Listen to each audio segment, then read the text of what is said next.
বিধানসভায় তুমুল অশান্তির জেরে অসুস্থ বিজেপির বেশ কয়েকজন বিধায়ক।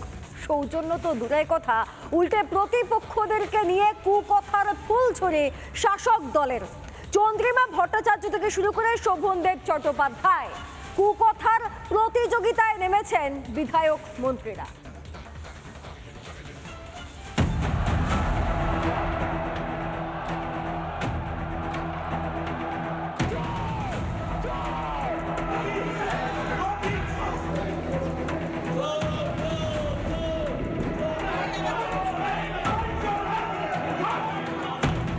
একজন বিধায়ককে দেখলাম, আমি নাম করতে চাই না, তিনি শুয়ে পড়েছেন, তিনি নাকি অসুস্থ।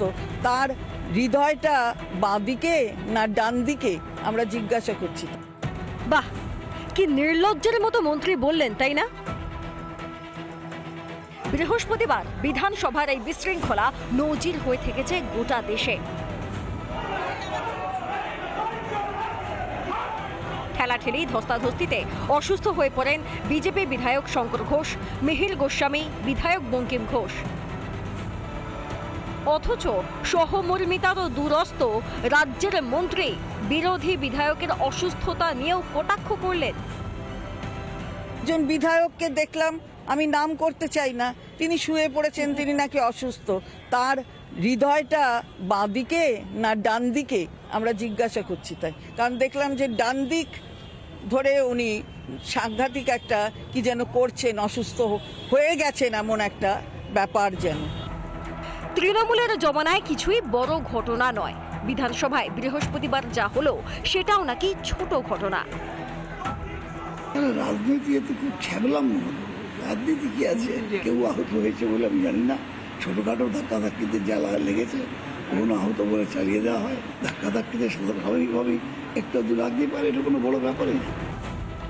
পাল্টা জবাব দিতেও দেরি করেনি বিজেপি।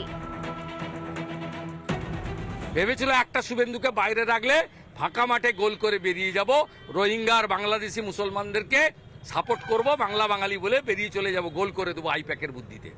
10 গোল খাইয়েছে কাল বিজেপি। এ যতদিন মুখ্যমন্ত্রী থাকবে প্রত্যেক দিন এর বিরুদ্ধে সর্বাত্মক লড়াই চলবে। 1 বছর অপেক্ষা করুন, ওই বঙ্কিম ঘোষের বাড়িতেই ফুলে তোড়া নিয়ে দেখবেন সকাল সন্ধ্যে ঘুরছেন। অসুস্থতার যন্ত্রণা নিয়ে রাজনীতির কুস্তি, শারীরিক অসুস্থতা নিয়ে বিদ্রুপ করতে এতটুকু লজ্জা হয় না শাসকের? যে রাজনৈতিক দল বিরোধীদের সম্মান করতে জানে না, তাদের কাছে মানুষের ভালো মন্দ দেখার আশা করাই কি বৃথা নয়? রিপাবলিক বাংলা। নানা ধরনের কন্টেন্ট দেখার জন্য লাইক করুন, শেয়ার করুন আমাদের ফেসবুক পেজ, সাবস্ক্রাইব করুন আমাদের ইউটিউব চ্যানেল। পাশাপাশি অন্যান্য ব্রেকিং নিউজের জন্য অবশ্যই চোখ রাখুন রিপাবলিক বাংলায়।